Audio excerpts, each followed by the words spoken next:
Okay, so I'm trying something brand new right now. I'm going to try reading you one of my story poems. I've always been a bit of a poet, getting into that more lately, and now I've started writing story poems. So, I'm here in the woods, and I've got to read from my iPad because I do not have it memorized. Let me do my best. It's called Seagull with an S, a tale of one seagull's journey to becoming. Seagull with an S. Let me do my best to tell this tale from long ago. It began with a nest and one little egg that shivered, cracked, and rolled, and before anyone could say, "What's wrong with that egg?" a little bird popped out, waving his legs. And just for a tiny wee second you could have heard a feather drop. And then the flock cheered and stamped and screamed, and with a fluster of wings they rose to the sky, screaming and squawking, "We sure hope you can fly." I also sure hope that my iPad can work. Filled with pride for the last of her nest, his mother called him Seagull with an S. For there are a great many seagulls, you know, and it can be confusing when they come and they go, but this little seagull was not like the rest. He stood out, and I bet you can't guess the last few lines of this verse. Seagull with an S was the only bird to hold on his wing a bright purple purse. Inside the purse is an S, his mother said with a kiss. Wear it with pride on your wing, like this. It means you are you, and you won't get confused with all the rest, as long as you always have your purse and your S. So Seagull with an S grew loud and proud. He didn't care if he stood out from the crowd. He swooped and he soared with that purse on his wing, sparkling in the sun like a great pargly, spurply thing. And when someone would ask him, "What's in the purse? And why do you carry it, for better or for worse?" Seagull would grin, and with a wink in his eye, he'd reach in his purse and do a flip in the sky and chant, "It's the letter S, my friend, that's all. It's the name I got when I was half an inch tall. It's C to the gall and begins with an S. Can you imagine the mess if I possessed a T or a B or an X?" One morning when Seagull awoke, a drop of rain fell like a poke right on the top of his head, and he shook and wiggled, screamed and giggled, laughing, "Rainy days are the best. Don't you worry, purple purse, I'll keep you dry. I'll keep you under my wing as I fly."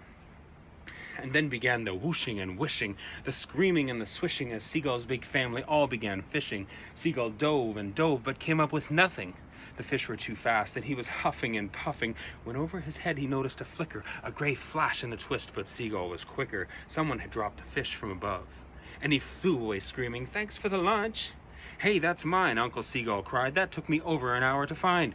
But Seagull cackled and laughed and flew straight up to the sky. He'd always loved being up super high. Up, up he flew, far above his friends, and when he finally looked down again, the world seemed to have disappeared.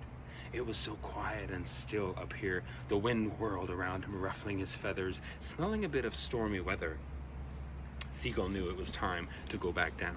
He would be much safer close to the ground, but it was so still and quiet here in the darkening cloud, and he just couldn't stop swooping and floating and gliding around.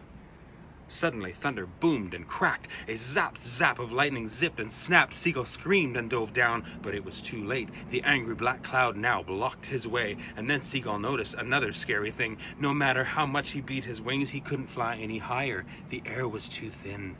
How he wished for that wire down where he'd been this morning when he awoke, when his only problem was a poke of rain on his brain, and whether or not his friends were awake, and his purse... "My purse!" Seagull gasped and cried. He could feel it now, beginning to slide down the length of his flapping wing, and he couldn't stop flapping, or he knew that he'd sink. He could see the angry black cloud reaching up to pull him down into its rumbling cage. "No, no, no!" he screamed with rage. "I'm Seagull with an S. How did I get into such a big mess?"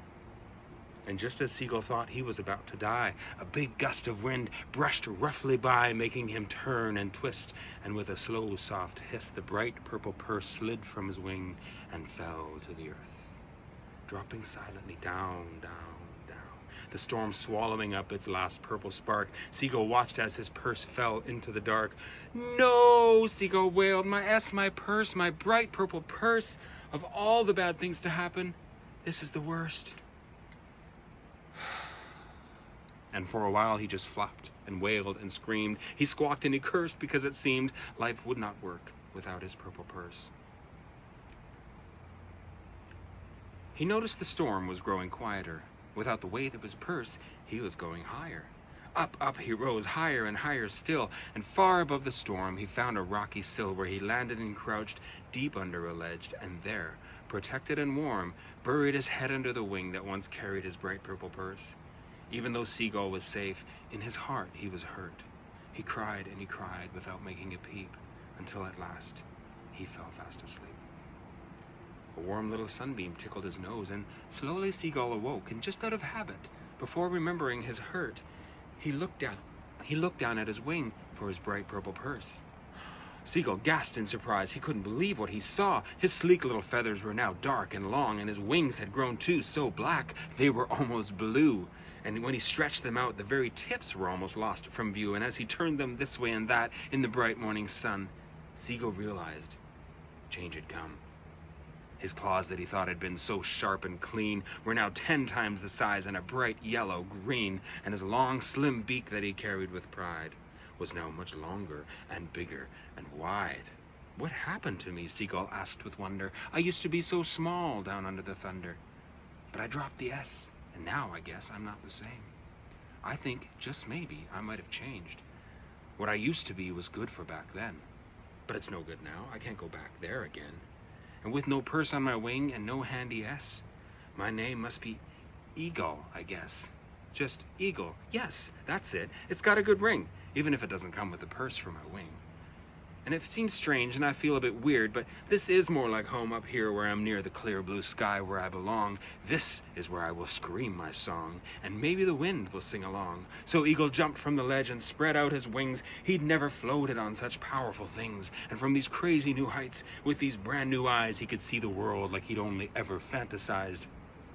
Eagle opened his beak and screamed out his joy, and the mountains echoed the sound of his voice. The wind howled and laughed, and as Eagle rushed past, said, "See there, my friend, storms never last, they come to an end."